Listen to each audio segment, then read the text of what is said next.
Dawn spreads a pale gold haze over Kensington Palace, yet inside the royal residence the atmosphere feels closer to midsummer lightning, alive with whispered preparations, swishing garment bags and the distant echo of a delighted child's laugh. Why the sudden electricity? Because Catherine, Princess of Wales, has just confirmed what royal watchers prayed to hear. After months of cautious recovery, she and her family will appear together at Trooping the Colour on the 14th of June. One announcement, and the capital's heartbeat seems to quicken. Will we see more than a balcony wave? Might the princess herself redefine what resilience looks like in the House of Windsor? Stay with us, because every clue suggests this homecoming could rewrite expectations far beyond the parade ground. Just a year ago, the very idea felt uncertain. Catherine had stepped back from public life to focus on treatment and healing, prompting endless speculation about when, or even whether, she would resume the packed calendar that once sent her from military bases to maternity wards in the same week. But what came next surprised everyone. She re-emerged last May at King Charles's coronation celebrations wearing crisp white trimmed in black, the picture of composed optimism standing beside William and their 3 children. It was a moment many called her second debut, a silent pledge that illness would not blunt her sense of duty. And that's when things started to change. Instead of easing into gentle engagements, she sped into new territory. Early this spring, the princess travelled north to the steel-grey waters of the Clyde to christen HMS Alder, Britain's newest Royal Navy patrol vessel. It wasn't merely a bottle smash and a smile. Insiders note that ship naming is traditionally reserved for the most senior royals, the Queen herself or the reigning Prince of Wales. Handing that responsibility to Catherine hinted at a subtle redistribution of ceremonial weight, spotlighting her as a figure who can stand in for the monarch when schedules and health concerns grow unpredictable. Viewers noticed her wardrobe that day, too, a midnight blue coat dress sliced by a single white stripe down the center, sharp as a naval pennant snapping in an Atlantic gale. Fashion pages wrote about elegance, but palace aides heard a strategic signal. Here is a princess projecting calm authority while the wider institution navigates rough seas. The next week she swept through the season's first royal garden party in the shadow of Buckingham Palace, greeting veterans and schoolchildren with renewed energy. Each handshake felt like a chess move, inching her farther onto the front lines of public representation. Now Trooping looms, an annual spectacle older than most European parliaments, when 1,600 impeccably drilled soldiers, 400 musicians, and over 200 horses transform Whitehall into a living military fresco. The parade begins at exactly 11:30 a.m., its timetable kept with atomic clock precision. Yet this year one variable has everyone talking: the Wales family's balcony reunion. After long months of private tutoring and hospital appointments, the prospect of George, Charlotte and Louis standing shoulder to shoulder behind their parents sets social media algorithms humming like high-tension wires. Will Louis steal the show with another cheeky salute? Has Charlotte been practicing her regal curtsy? And might we glimpse an unmistakable flicker of future monarch in 12-year-old George as the RAF thunder overhead? But here's where the story takes an unexpected turn.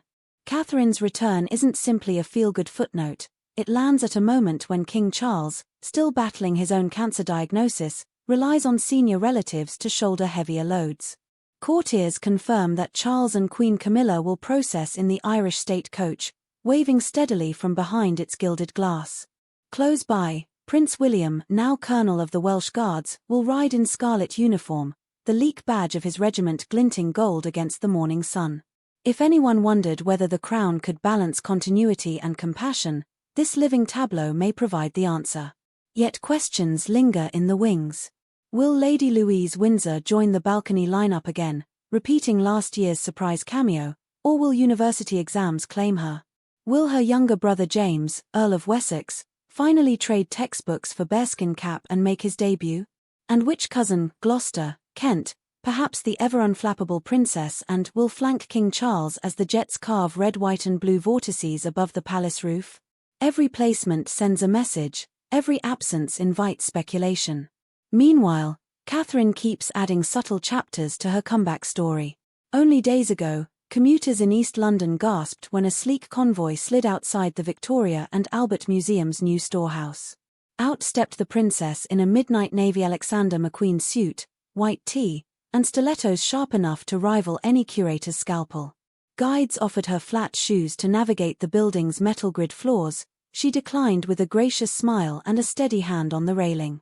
When the museum director joked about her daring heels, she laughed it off, then lingered 30 minutes beyond schedule studying pre-Raphaelite textiles and William Morris silks.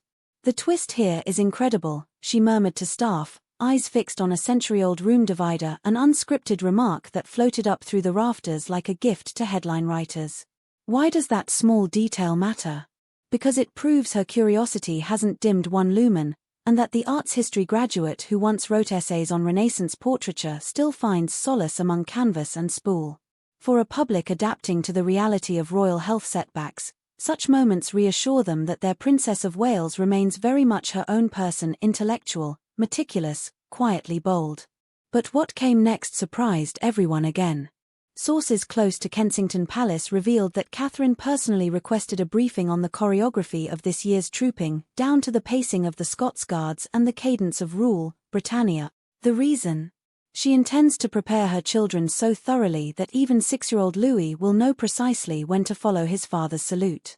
If true, it signals a mother thinking decades ahead, molding heirs who can pivot from homework to historic duty without missing a beat. Still, royal life rarely unfolds without a secondary plot line. Across the Atlantic, the Duchess of Sussex will accept an award the very evening trooping lights up London, celebrating her work with underserved communities in Los Angeles. Some commentators frame it as rivalry, others as coincidence. But whether you see contrast or complement, both narratives highlight a truth. The modern Windsor story is now global, stretching from California charity galas to Scottish shipyards, from cancer wards to cavalry parades, an ever-shifting mosaic that only grows more captivating. Back in Britain, tailors stitch final threads into the Wales children's outfits, ensuring hems won't tangle during that famous balcony stride. Brass bands rehearse into the small hours, their melodies drifting over St. James's Park like lullabies for insomniac swans. Within the palace, medical teams fine-tune contingency plans, hydration breaks, discreet seating alternates so that the king can savor the ceremony without jeopardizing recovery. At every turn, tradition bends just enough to protect those who embody it. And yet, there is one last question. Will Catherine's presence alter the public's perception of trooping itself? For years the event has been defined by the late Queen's stoic wave, by Charles's first ride as monarch, by William's growing authority. Now it may be remembered as the parade where a recovering princess walked back into the national spotlight not as a supporting actress, but as a central figure capable of bridging generational expectations. Could her calm return recalibrate the monarchy's image from untouchable spectacle to lived-in resilience? Watch the faces in the crowd when she steps onto the balcony. Their reaction may tell us everything. So set your reminders for 11:30 a.m. on the 14th of June. Listen for the cannon boom that announces the sovereign's arrival. Watch for the flurry of crimson tunics against slate-grey London skies, for the horses' hooves striking like timpani on the parade ground, and for 3 young royals peeking through lace curtains, eager to join their parents at the very edge of history. Will Louis clap his hands at the roar of the red arrows? Will Charlotte whisper stage directions to her brothers? And will George, no longer the wide-eyed toddler of wedding photos, stand a little taller, a heartbeat closer to the throne he will one day inherit? If the thought quickens your pulse, like this video and join our growing community of royal watchers. We will be live-streaming every salute, every flourish, every unexpected moment that proves the monarchy can still astonish after 1,000 years. Because in the end, trooping the colour isn't merely a birthday parade, it is a living reminder that while banners may fade and uniforms change, the story of service continues, and when Catherine steps into that story once more, you'll want a front row seat.